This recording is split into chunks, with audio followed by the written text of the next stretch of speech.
Then finely dice into small blocks to avoid large chunks of this strongly flavoured vegetable masking the delicious mushroom flavours. Next, chop your garlic and slice your red onion. Put the ingredients aside and heat up your pan. So, to prepare the sauce, we're going to start with a nice fry pan, a little bit of oil.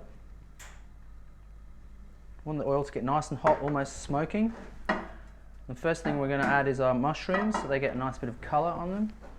Brings out all the nice flavours, so they don't go soggy. After the fresh mushrooms have braised a little, add the dried mushrooms, then the celery, onion and garlic, and a sprinkle of salt. Reduce the heat and cook it gently to bring out all the combined flavours. Add a dash of vermouth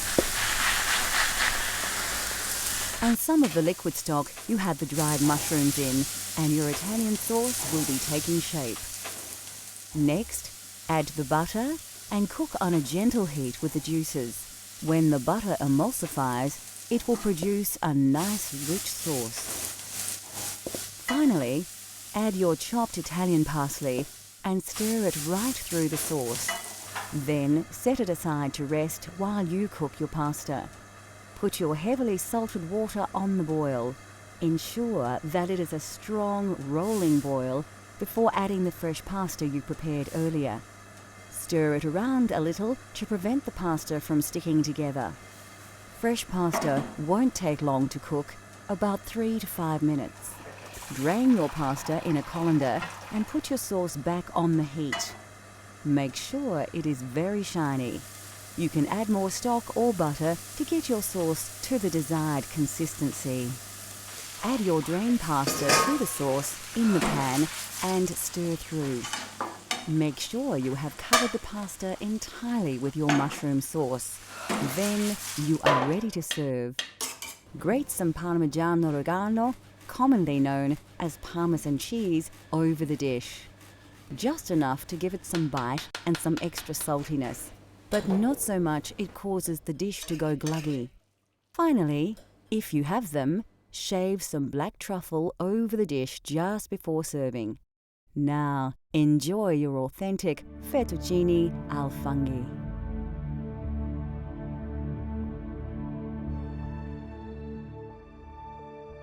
Italy is said to be one of the healthiest nations on the planet.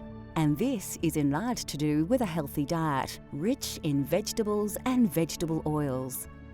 Of course, the most important vegetable in Italian cooking is the tomato.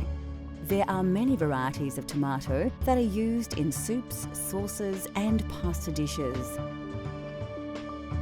Brought to Italy in the 18th century, the tomato has become synonymous with Italian cuisine. The Italians love fresh vegetables and are famous for their salad dishes. Brought to Italy in medieval times, cucumbers are now part of Italian culinary culture. Root vegetables like carrots, radish, turnips, and beetroot all feature prominently in Italian cuisine, as do onions and leeks.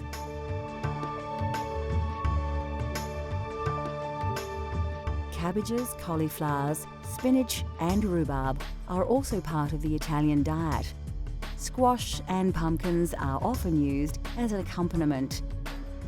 Bell peppers and potatoes also have become part of Italian food culture.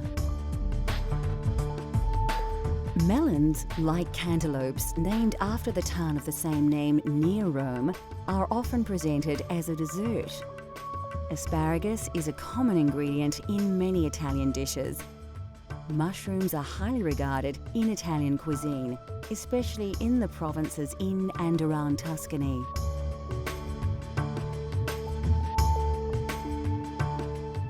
Of course, Italian cooking features all kinds of mushrooms, especially the porcini mushroom, but you can use local varieties in your own Italian-inspired dishes.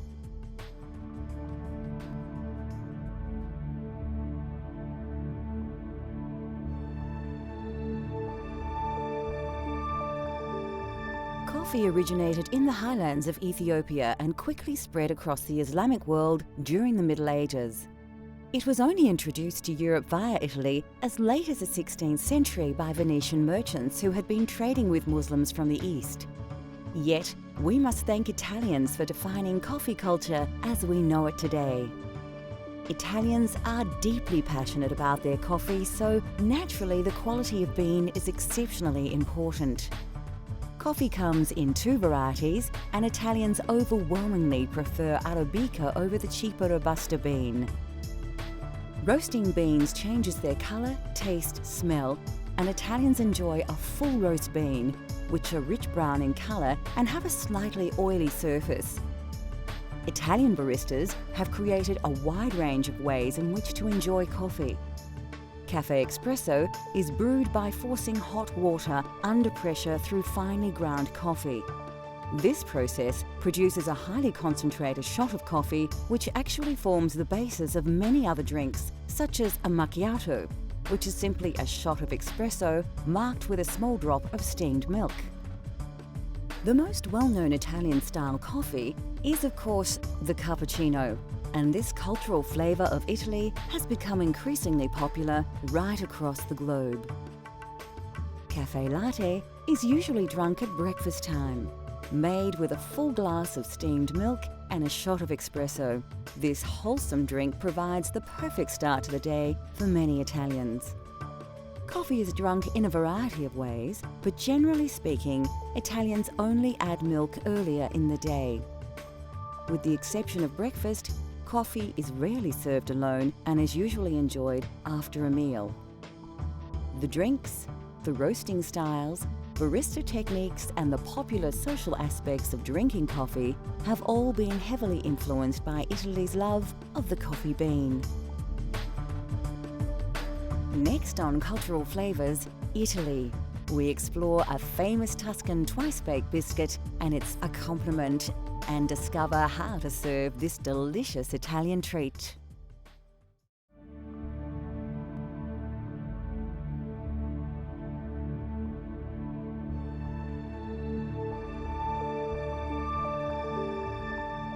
There are hundreds of types of pasta, but generally authentic pasta is made from durum wheat flour or semolina, which accounts for its yellow tinge.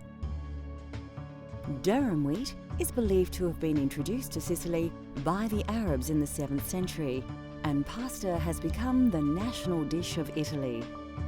Of course, fresh is best, and authentic Italian pasta has texture and flavour characteristics that is difficult to replicate with dried alternatives. Having said that, there are a multitude of dried pasta options that keep well, so it has become a staple in many kitchens across the world.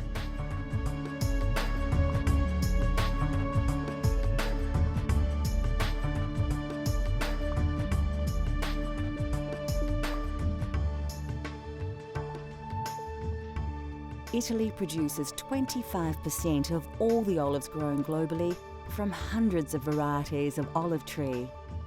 Olives in the south of the country produce the majority of olive oil thanks to its climate. In the north, due to the frosts, olives must be harvested much earlier, so their yield is much lower. Olive oil is often used like butter as a topping for bread and for cooking. Olives are eaten on their own, as an accompaniment, in salads and also cooked dishes. Italian meals often feature breads, and there is a wide range to choose from.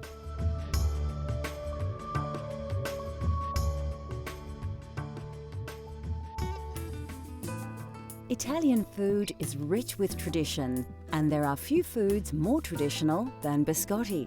Tuscany, they love their biscotti.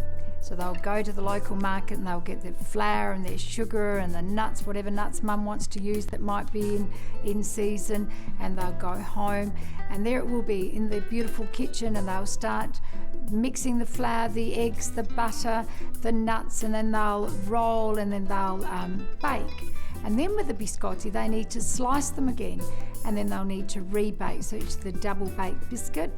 That process, of course, brings the family together because it takes quite a long time for them to be able to do that. And then more especially, those biscotti are shared with their family and their friends. And because they are so hot and so crisp, they'll be able to share them for the rest of the week.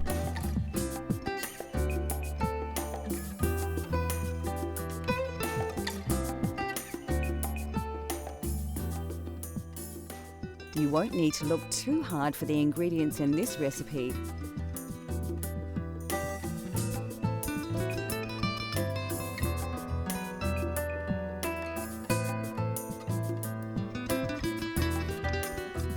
Place your butter in a bowl and add your caster sugar. Mix the ingredients with a spatula until you have a consistency like this. The technique here has more than a few similarities with pasta preparation. So, just like making pasta dough, add your first egg and mix it into the sugar and butter. Work the ingredients together to achieve a smooth paste. Do the same with all the eggs until you have a fairly liquid, smooth and even paste. The next step is to add your flour, but only a little, and mix it through. Just like the pasta, you don't want to add all the flour at once. This technique ensures you have a lump-free mixture. As you add the flour, it develops a more dough-like texture, but still a liquid. This is the time to add the other ingredients. Put your lemon zest and nuts in and give it a little stir. You will soon realize that mixing with the spatula is no longer an option, and you will have to get your hands in. If your dough is still very sticky, add a little more flour until you can comfortably pick up the mixture without it falling and drooping from your hands. Take an oven tray and line with grease-proof paper. Place your biscotti dough, stretched out a little, on the tray, and now you are ready to place it in your 180 degrees Celsius preheated oven. Bake for about 25 minutes, or till firm. Remove the biscotti from the oven and allow to cool. When your loaf has reduced in temperature and feels firmer to the touch, you can place it on a cutting board and begin to slice into biscuits. Keep the slices thin and even. Lightly dust your papered oven tray with caster sugar and place the cut biscuits on the tray. Proceed to dust these with a little more caster sugar. Place back in the oven at 160 degrees Celsius for about 10 minutes. Your biscotti is now ready to serve, and there is no better way to enjoy biscotti than the traditional way. Although delicious on its own, biscotti is traditionally served with Vinsanto, or holy wine. You dip the biscotti into the Vinsanto and eat the biscuit, then dip again. Biscotti and Vinsanto are cultural flavour of Italy that you can enjoy at home. In a world where food is more often just consumed rather than savoured, Italian cooking has shown the way with simple, elegant dishes, uncomplicated flavours, and lightly seasoned sensations. Join us next time as we take you on another gastronomic journey so you can experience the tastes of the globe at home.